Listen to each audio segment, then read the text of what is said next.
Let me go to something that's very worrying about Labor and their national conference coming up in Brisbane later this year. And Caroline, you always get these stories leading up to the conference about this branch wants to put up this motion or change that policy. And a lot of them are just sideshows. But this one really worries me.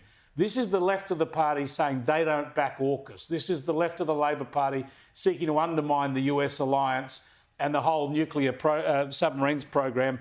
I think Albanese and Labor have been really good on this stuff so far, but to get that pressure internally is a real worry.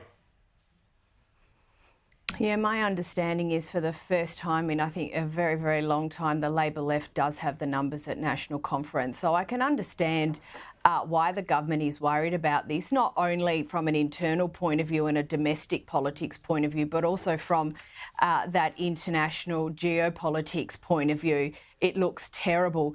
You know, as obviously the president of the Libs in WA, we all see these sorts of motions pop up at our various organisational conferences. And for a change, it's really nice that it's not us, Chris. Indeed. We've got to watch out for this, right? You got the left do control it. Surely Albanese will broker some deal.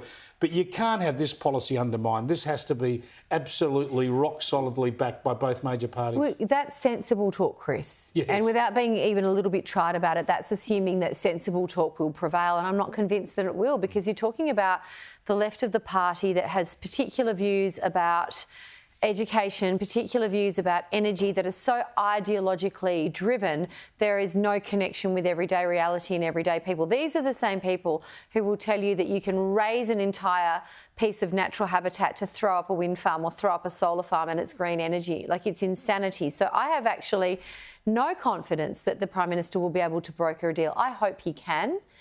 Whether he can or not, I don't know that he actually has the leadership capability. I guess this is a real test.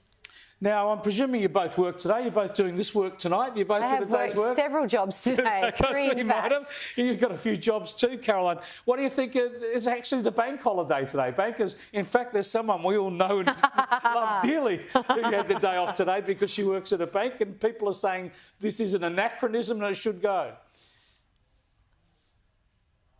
Yeah, absolutely. And you look at something like this and you go, we've got a productivity problem in this country, and all of a sudden we're hiving off some random holiday for bankers. And obviously the person that we are referring to is a mutual, much-loved person. But frankly, she could have gone to work today, no worries as far as I'm concerned. Well, those are fighting words. We're talking about my wife, Sunita, who Caroline and Gemma both know well. Now, we're not trying to take the day off for you, Sunita, but I think we are. I think a lot of people around the country think this is a bit of a rort.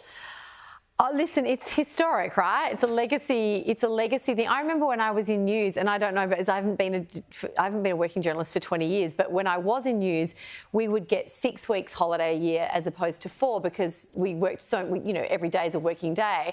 Could you ever take 6 weeks in a year? Good luck. Like when I left Channel 7, I had a lot of holidays owing me, but I think Caroline's point is quite pertinent. We have this productivity problem, and nobody seems to want to actually do the work. And all I say is, I don't know, my dad came to Australia on a boat. He and my mum modelled incredible resilience and incredible work ethic, and I'm grateful for it. They can't get the people working at the banks to turn up at the office. They're all complaining about that. They cannot get them to come to the office, but they still get this extra day off. I just want to not be that COVID person. Like, I look at myself, I've worked from home 1 day a week for a decade because I run the company. I find it works for me on a number of strategic levels. But seriously, I walk around the house, I'm in my Ugg boots, I'm lucky if my hair's brushed. This is not the best version of Gemma. Going to the office is a great life choice. It's good to go and mix with some other adults, there's no doubt about it. Just very quickly, we're nearly out of time. I've got to show you this picture, though, of our favourite Prime Minister. His name is Justin Trudeau, and he's posted this pic saying that he's all into Barbie now. What has he said? What did he tweet on that? Can you tell me? He said something about Barbie, and but I don't have that here either. I don't know. Is that a famous Barbie person he's with? I just think he's just his son. I don't know. I can't. He's left the wife and he's getting into Barbie. He's developing his feminine side. He's a caricature of a caricature, that bloke, honestly. But the news in this, of course, is that this movie has taken $1 billion at the box office, which I think is quite a lot. It's not a bad day at the office.